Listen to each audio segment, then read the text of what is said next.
exciting. Yeah. You know what you're doing after? I'm working at Booz Allen. Okay.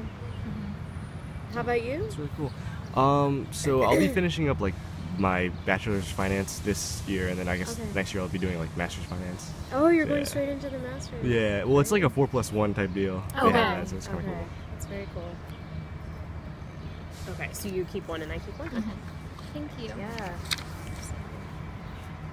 Okay, so I guess we can start off with some like basic questions. Sure. Yeah. Okay. Or like, so basically we're gonna try to segment the interview into like 2 parts, like 30 minutes kind of like personal and like how like you kind of got into this, and then 30 minutes like about like the whole projects and all that. Okay. Do you think that's like logical? Yeah, sure. Okay. So like kind of personal and then more about the work? Is that okay? Mm-hmm. Yeah, that sounds great. Okay. So, I guess I'll start. So, wait, are you recording? Yeah. Should I look at there or should I just look at you? Is that okay? Does it matter? Either one. Okay. Whichever one. Whichever angle you like. Okay. I think he wants anything that's more comfortable Okay, for you. yeah. So. Okay, sounds good. Yeah. Thanks. So where did you grow up? So I grew up in a suburb outside of Atlanta, Georgia. And yeah, I was there through high school and then I left to go to college in California. And it was a pretty homogenous and white conservative suburb of Georgia, so I think that definitely shaped my journey. Oh wow, okay. So you were born in the U.S.? I was, yeah. Mm-hmm. Okay. Yeah. Mm-hmm. So your parents came here from India? They did. They came, my dad came in the early 70s, and then my mom followed later after they got married in the late 70s. And they were originally in Chicago, and then they've been in Atlanta since 1981, and I was born after that, so yeah. Oh wow, Okay. so they had spent some amount of time here. Yeah, they had, yeah. Mm-hmm. Yeah, and they now at this point have been here for like almost 40 years. So, Okay. yeah. So you kind of mentioned about you grew up in like mostly white area. Could you like elaborate on how that kind of shaped you? And Yeah, absolutely. So, so it was a pretty conservative environment. A lot of folks who were in the military, a lot of Confederate flags everywhere. I was just telling some of my friends, it feels like such a long time ago, but I remember going to friends' houses who had the Confederate flag like flying very prominently in front of their homes and not totally grasping the meaning of all of it, but always feeling very uncomfortable. Kind of in my own skin for a very long time growing up and having really difficult and, uncomfortable conversations with my peers about race and identity, and having to do a lot of political education work with my own family. They were very supportive of me, and I think a lot of those conversations that I was able to have at home over the dinner table really shaped my politics and made me realize that I wanted to be in a very different environment for college, and so which is why I went to California, went to Berkeley as far as away as possible, and as progressive as an environment that I thought existed. So, Okay. yeah. So you think your parents had a big part to deal with that, like kind of shaping your views? Because you said like you grew up in Atlanta, but you kind of didn't really know. You felt uncomfortable, but like, Yeah. so how did you kind of get like kind of woke to it all? Yeah, exactly. That's a great question.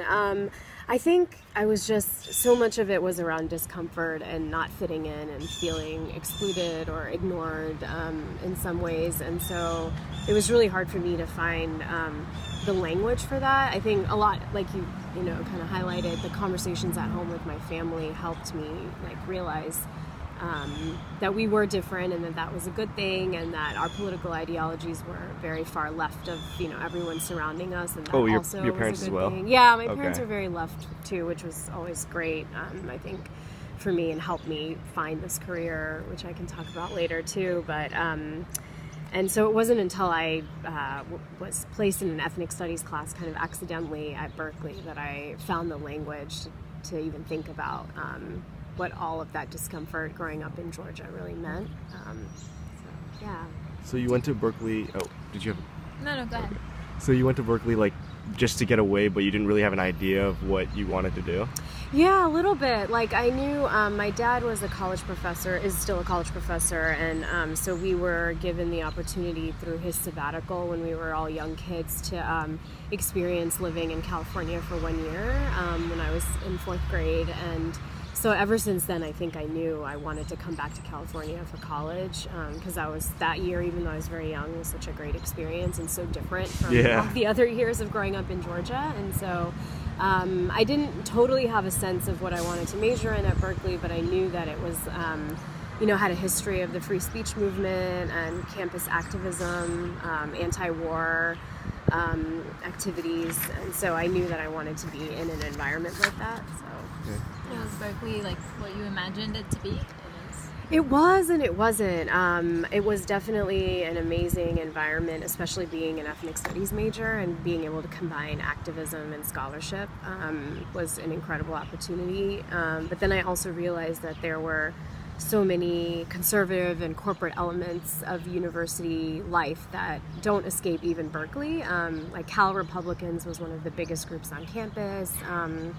I got involved in labor rights on campus for workers and realized how much the University of California was abusing its workers, which was so antithetical to its mission.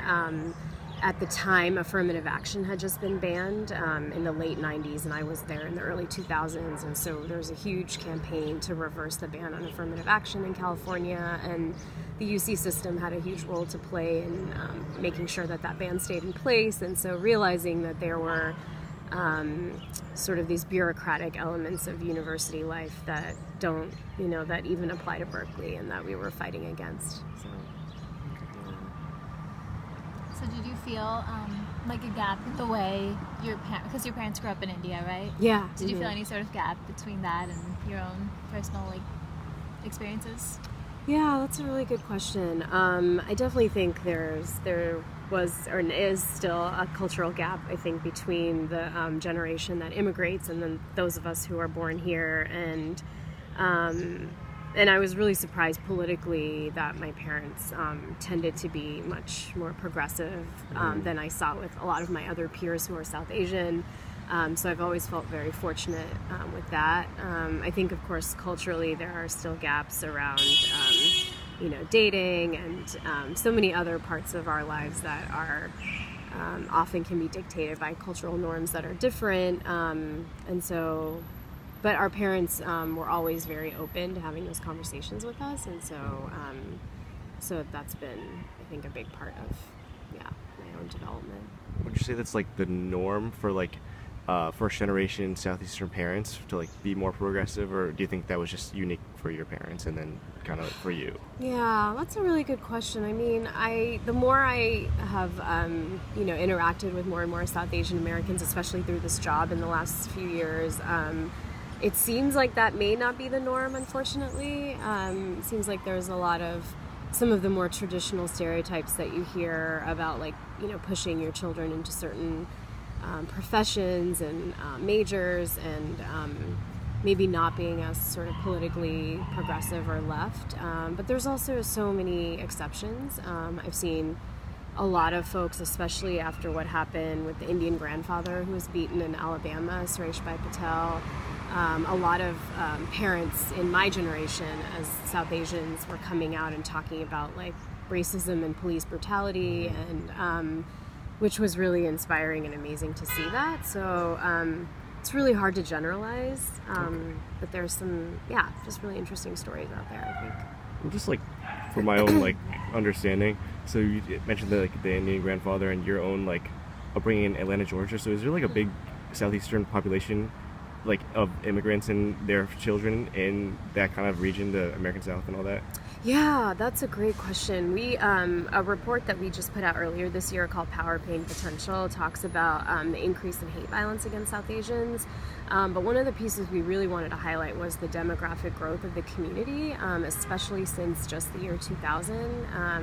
The American South is actually where the largest percentage growth in our South Asian population has occurred, and we feel like that could be for a number of reasons. There are more working class and lower income families coming from abroad, and the South has always traditionally been a more affordable place. and had more job opportunities. Unfortunately, because labor laws are less strict there and worker protections are less strict. But for a number of reasons, there's been a huge growth in the American South. And so organizationally at SALT, South Asian Americans Leading Together, that's an area of the country that we're actually trying to focus really hard in. We just had a town hall in North Carolina where the community is growing rapidly, and some really interesting dynamics there to explore. So, Okay. yeah. So did you go straight into public policy after Berkeley, or? No, I didn't. So after, and I'm dating myself now, but after I graduated in 2005, Hurricane Katrina occurred. You may remember, and in New Orleans. And so I had just taken a job at a foundation in San Francisco that was focused on funding organizations that were working towards racial justice. And we decided that our efforts would be better spent with our staff essentially moving to New Orleans after Katrina. And so I moved there and was planning on going to law school and trying to be a radical lawyer in California. And then I realized that this probably was my journey back to the South, back home, to support this recovery work in New Orleans, which led me into a career in urban planning, actually. And so that's really where my focus was for a number of years, was working really hard with communities in New Orleans to prevent displacement after the hurricane, and really to stop the privatization of everything that was happening after the storm, and ensure that people who are from New Orleans had a say and we're leading the efforts for recovery. So it's It's really cool how kind of came full circle. And would you say that really played a role? You started in the American South as a young child, and then you went away, but now you kind of want to go back and help because it's where you're from and about this place. Yeah, absolutely. I formed a whole new relationship to the American South when I lived in New Orleans versus my experience growing up in Georgia. I was really deeply connected to communities of color in New Orleans, so specifically the Black, Latino, and Vietnamese communities that came together so much after the storm to share in the recovery efforts. And so it was through that I realized that the South had a very rich history of organizing, of multiracial alliances, and just so much struggle and success that has been grounded in our history in the South. And so it really helped me form a new love and respect for the South that I still carry with me. So. Awesome. So after New Orleans, well, first of all, when you worked there, did you notice changes had happened since you had grown up in that area? Yeah, I mean, I guess, Atlanta and New Orleans are so different. It's kind of hard to compare, and I think it was more, maybe I didn't realize all that was going around me, because Atlanta, too, has such a rich history of the civil rights movement, of really being the brain trust, right, for the civil rights movement. And I think because of where we grew up, I didn't get to experience all of that in Atlanta, so having that kind of comparative perspective years later was very insightful. And so then, after New Orleans, what was next? Yeah, so after New Orleans, I decided to go ahead and get a master's in urban planning, and so I ended up moving to Boston for that, to pursue that at MIT. And at the time, MIT had made a 10-year commitment to the recovery of New Orleans and providing resources through its urban planning department. And so I was able to stay really connected to the work in New Orleans, even though I, had to go away for 2 years for this master's program. I was able to still travel down monthly and maintain relationships and work on projects, and really gain more tangible skills around community development and city planning to support the recovery efforts that, to this day are still going on. And so that's what I ended up doing. And I ended up moving back again to New Orleans for a number of years after completing the master's program, kind of with a new set of skills and even greater relationships to continue that work. Okay. So what did you work at in New Orleans?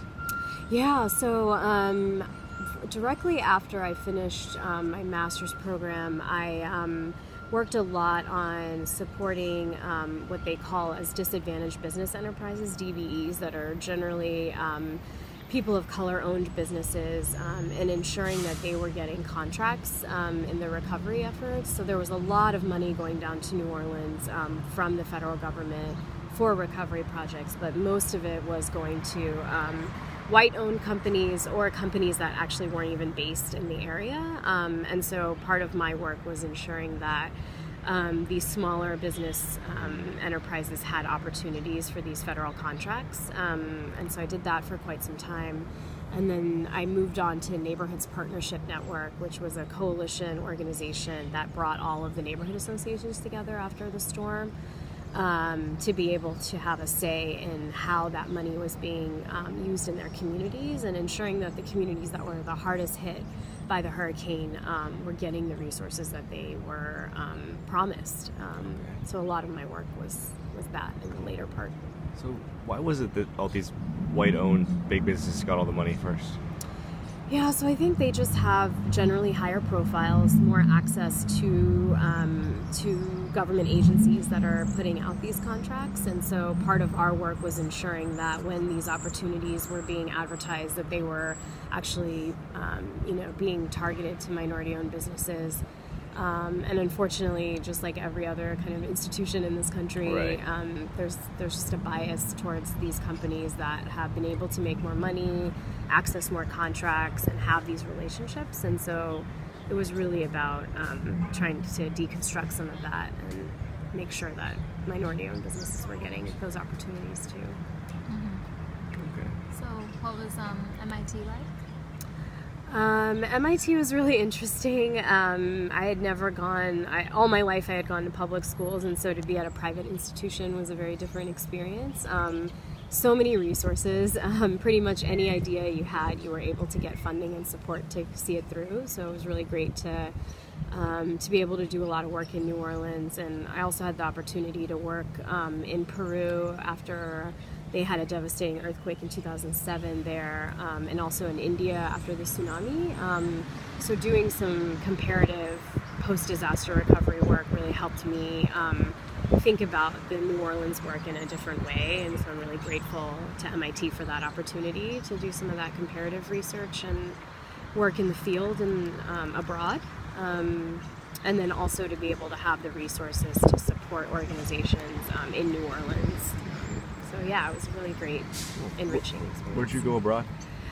So Peru and India were the two okay. main places that I worked in through MIT, being a teaching assistant, and working with a lot of young people who are not just urban planning students, but also engineering students who are coming up with really interesting design-based projects to support recovery in both of those places as well. So. Okay, so do you think that had like a big impact on how you view like coming back, helping like develop those like our nation's kind of cities and all that? Yeah, actually it really inspired me to write my master's thesis on how so much of when we think about the so-called third world and the so-called first world, it's always like, what can we bring to them? But what I found in my research was how actually in third world nations there's such a better concept of what we now call sustainability here, right? Which is considered a very like new and kind of like hip sort of way of thinking about development, which is essentially using as few resources as possible. But when I was abroad, what I realized is people around the country outside of the U.S. have been so-called sustainable their whole lives, right? Because they have limited resources. And so that was always their approach to development, to being stewards of their environment, to preserving culture and nature. And so what I realized is that we actually have a lot to learn from them. And that's kind of what I wrote my thesis around. So. That's really cool. Yeah. That's awesome. So when did you start working at SALT? So I started working at SALT almost exactly 3 years ago. I wanted to move to DC to do work at the national level, and I saw how so much of what was impacting us at the local level in New Orleans was determined here nationally, specifically by our federal government. And so and I had also never worked in the South Asian community, in my own community before, and so I wanted to take the lessons that I had learned from working in other communities of color and see how it could inform the work here at SALT. And so that's why I came here about 3 years ago. Okay, so what did you like start up doing in SALT? And well, first of all, how did you like kind of get like hear about SALT and all that? Yeah, so it's so funny. I was looking through some old emails a few months ago, and I had been in an email exchange with SALT's executive director at the time, Deepa Iyer, from 2006, and I hadn't even put it all together. But one of my colleagues at UC Berkeley, when we were working together, she told me, this was like in 2004, hey, I'm going to leave California because I'm going to join this new organization called SALT that started on the East Coast. And it's, I started putting all these things together that I had been hearing about SALT since it started in the early 2000s. And one of my good friends from Berkeley was one of the first employees here in 2004. And SALT had been doing a series of roundtables across the country in 2004, 5, and 6. And I had participated in one in the Bay Area when I was still living there in 2006. And so that was really my first involvement with SALT, was kind of weighing in as a Bay Area resident about what the needs of the South Asian community were there. And then more and more, when I first moved to DC 5 years ago, I started, of course, hearing a lot more about SALT and their work at the national level, specifically around immigrant rights and civil rights. And so when this job opened up to be the Director of Policy and Advocacy, I was really interested in seeing what that opportunity could look like. Well, you were already in DC before you got the job. I was, yeah. So I lived here for about 2 years doing work at another national nonprofit focused more on health justice before I came to SALT. So. Okay, I see. So long term, do you see yourself working here, or do you see yourself moving somewhere else? Yeah, this is the first time I've ever been anywhere where I really don't have any, my sights set on anything else. Like, if people asked me years ago what would I ultimately want to be doing, and it was always my goal was to apply what I learned in other communities of color to the South Asian community, and that's what I get to do here at SALT, is to really think about not only the issues that impact our community, but also like what are the organizing strategies in our community, since we're so much newer to a lot of this work, and really helping shape what it can look like, which is really exciting to be able to do that every day. So your day-to-day work with SALT would be, what would it be like? Yeah, great question. A lot of emails. So I think a lot of the work in the policy and advocacy shop at SALT is, really about, advocating for policies that preserve immigrant and civil rights for all communities of color, but specifically grounded in the South Asian community at the national level. So that's a big piece of our work. Another piece is to really document and gather evidence around the ways in which policies actually impact our communities. So the report I mentioned earlier is one example, and something. So that's a different report. This fact sheet is a demographic snapshot of our community. So fact sheets and resources are another thing that we like to put out. And yeah, so there's just so much that we want to put out there for our communities to use as resources. We want to help shift the national discourse on what the South Asian community, looks like publicly, and what the ways in which issues impact us, and how we're weighing in on those conversations nationally. So all of those things weigh in at the policy level. And then a big part of our work going forward is going to be state and local work as well. So like I mentioned, the town hall in North Carolina earlier this year. We're going to be doing several more in the American South and Midwest going forward next year, in places where we haven't historically had as many community members, as much infrastructure. So that'll be a big part of our work as well. And you said helping like change how the Southeastern Asian population looks like. So could you elaborate on like kind of what that means? Yeah, absolutely. So I think it's important, like I was mentioning earlier, there are obviously stereotypes that are associated with every community, and in the South Asian community, I think a lot of it is around the wealth of the community, the education levels, often being seen as doctors and scientists and engineers. But I think especially now with this administration and the recent, termination of the DACA Deferred Action for Childhood Arrivals program, it's really highlighting how much of our community is marginalized, right? We have a very high undocumented Indian population alone. We're the fourth highest after Guatemala and El Salvador and Mexican. And a lot of people don't know that. And I think it's really important that that part of our community doesn't feel like they're in the shadows and that policies don't reflect them and that their own community doesn't talk about them, right? And so it's really important to us to highlight those experiences within our community. So that's a big part of our work is doing that.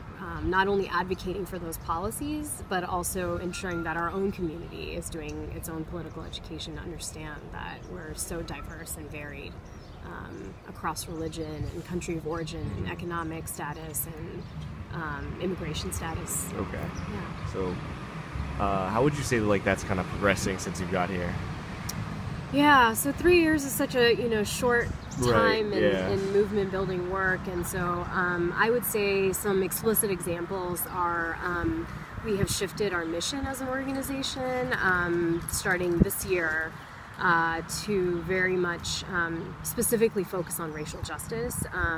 Previously, SALT was very focused on leadership development and advocating for policies that benefit the South Asian community, which are all still things that we focus on, but we felt it was important to make a very explicit commitment to racial justice in our mission statement to really signal the shift, right? And so that is a big change. Another big change is our effort to not only focus on national work, but to support state and local work as well. And so I would say those are some of the ways in which things have shifted in the last few years here at SALT to reflect that. So how do you kind of like break down the focus on the national and the state and local? Yeah, so I should have said earlier, we have what's called the National Coalition of South Asian Organizations, which is a network that we get to facilitate of local community-based South Asian organizations that are all over the country, and so they're really the ones that are leading the state and local work on the ground, and it's our job to support them to help build their capacity. And so we're actually hiring a new staff member who will ideally start in January that will be dedicated to cultivating this network and helping them build their capacity to do that policy work at the state and local level. Oh, okay. Yeah.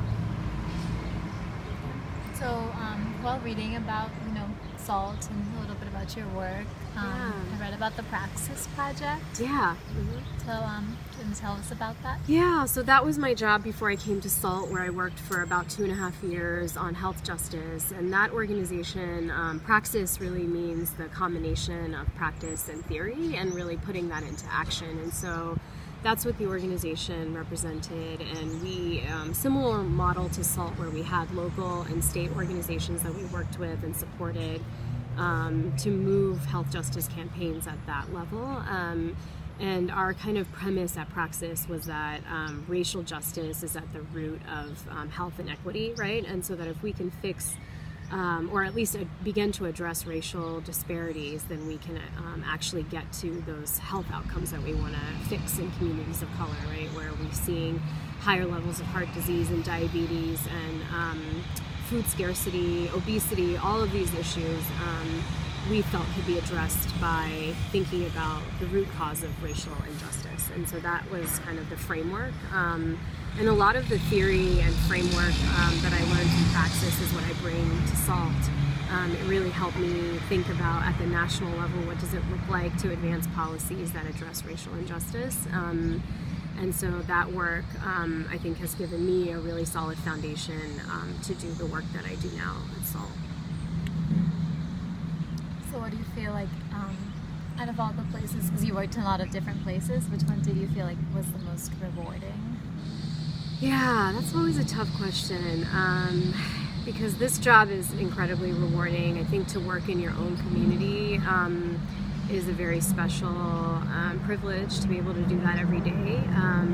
But I will say that I think my heart will always be in New Orleans. That work, being on the ground with people who were so directly impacted by the hurricane, but also so many historical policies of disinvesting in that community, is just, nothing comes close to kind of doing that work on the ground locally. And so I would say probably out of all of the work, that's probably will always be the most rewarding experience that I ever had in my life, and the one that taught me the hardest lessons.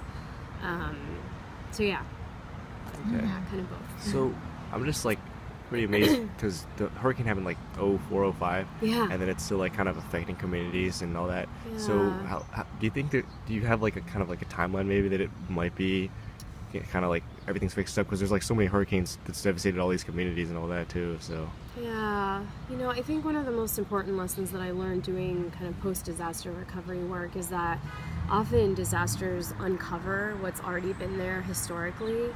And the reason that we see places like Puerto Rico and so many other countries in the Caribbean, and then even in Asia after the tsunami, the communities that are always impacted the most have always historically been disenfranchised, disinvested in, and so I think really seeing the impact of that and understanding that the disaster simply uncovered that and oftentimes deepened those disparities.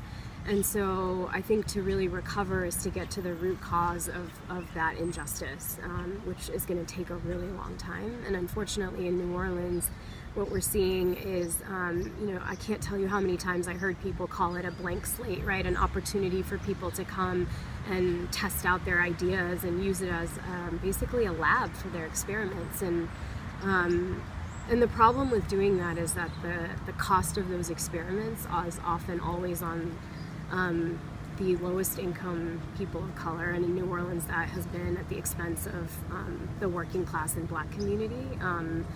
And you see that with the way that all of the institutions, like I was talking about earlier, starting with public schools, hospitals, transportation, everything has been privatized. And it's really unfortunate to see that New Orleans has basically become like a neoliberal playground. And it's been at the direct expense of its residents. Yeah, that's pretty sad actually. I mean, when you first started talking about like the blank slate, I actually thought you were going to talk about like how they were giving stuff to the residents to like kind of have a blank slate to start over. But I guess like because I'm in investments and all that, so I'm kind of hearing about how there's a lot of money to be made on like Hurricane Harvey, because you can like kind of redevelop all this infrastructure and all that. Right. So, but I guess like that definitely hurts more like the lower income. But do you think like with different policy you can kind of shift that to like maybe even the playing field? Yeah, absolutely. I think that's a great question, and one that more cities need to think about, because you see the same thing happening in Detroit. And for them, there wasn't a natural disaster, right? It was like a long-term economic turmoil that has really led to the crisis that we see in Detroit. And it's the same thing. And I think it's, I think cities that face these like deep crises always feel the need to kind of lower their standards for business to be able to come in, right? It's always, we got to lower the cost and increase the tax incentives and all of this stuff. And I think it's in those policies where we start hurting, like I was saying earlier, the folks who are the poorest, the working class, people of color. And so I think it's really thinking about shifting out of that deficit mode and understanding that these cities are amazing opportunities for people, and that you don't have to lower your standards and offer all these tax incentives to businesses who are going to make so much money regardless. And I think it's really like, how do we center the people who are from this community? How do they get to benefit from all of the development that's going to happen, right? Like whether it's getting those contracts, whether it's living in those neighborhoods that are going to be invested in with grocery stores and schools and jobs and industry. So really thinking about planning from that perspective, and not so much about kind of the profit and the bottom line for corporations. So from your like job point of view, like I know you said you like worked with a lot of people. Were those people like the small business owners and all that, or like more kind of policy directors and that kind of thing? And are you talking about New Orleans? Well, yeah, that. But if you have more to say about, I guess the rest, we can cover that as well. Yeah. So I think specifically in New Orleans, the people that I interacted the most with were resident leaders who were leading the neighborhood associations, a lot of small business owners for sure. And at the time when I was there wasn't such a large policy advocacy landscape as much. I think there is a much larger one now, because a lot of nonprofits kind of went to New Orleans, especially those first 5 years after the storm. A lot of them pulled out after. And so I think kind of the nonprofit industrial complex wasn't as developed in New Orleans when I was there. And so I was dealing more with people who were directly impacted. And so again, I think that looks different now.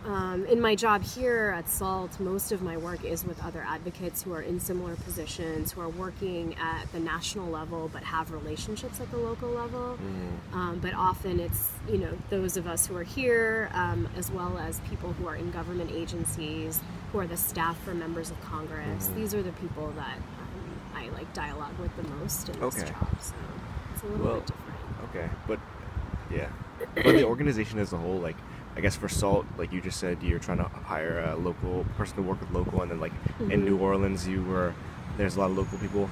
Would you say that like the local people, there's a need because they kind of reach out to you, or are you really more trying to reach out to them so you can like kind of build this rapport to help out? Yeah, I think from the perspective of my job at SALT, a lot of it is on us to be able to reach out to those local leaders and provide them the support that they need.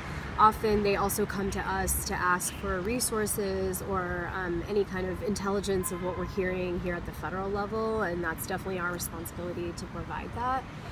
So I would definitely say it's a two-way street, but in terms of our work, we feel very accountable to these local leaders who are on the ground, right, facing the circumstances that we're attempting to find solutions through policy. And so that's kind of the direction that it goes in, where we feel a sense of accountability to them. Okay. Outside of what you do, what kind of things do you like to do in your free time? That's a great question. I feel like there's something about DC that kind of, for me at least, it feels like it zaps your creativity sometimes. You get so caught up in this work, and so I do like running. I used to run races, and I did a half marathon before I left New Orleans, which was really fulfilling and fun, a Mardi Gras half marathon. Oh, wow. And so I try to run when I can still, but that's definitely tapered off a lot. I love to travel, mostly around the U.S. I know a lot of people love to travel abroad, which I like to as well, but I really love going to national parks across the U.S., so I try to do that at least once or twice a year. So those are kind of some of my hobbies. Yeah, I mean, it's pretty inspiring, like, to hear about how it's like kind of impacted your whole development and like mindset and all that. Yeah. Okay. Yeah. It's had a huge impact. Okay. So I guess like we're kind of wrapping up now, but since we are doing like an oral history, is there like anything that you would like to have included about, I guess, yourself or SALT, or anything about just general public policy to like be heard by just people?